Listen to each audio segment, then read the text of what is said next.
guys, dito na ako guys sa bahay ng ating nanay. Ayan, happy Mother's Day nanay. Ayan ang bulak niya.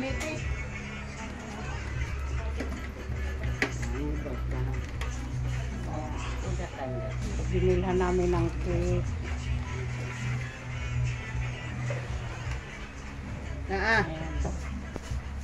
For to this video guys, Mother's Day. Happy Mother's Day sa aking nanay.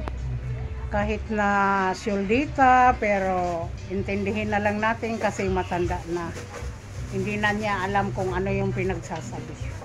Kaya guys, pahalagahan natin yung nanay natin hanggat buhay pa sila.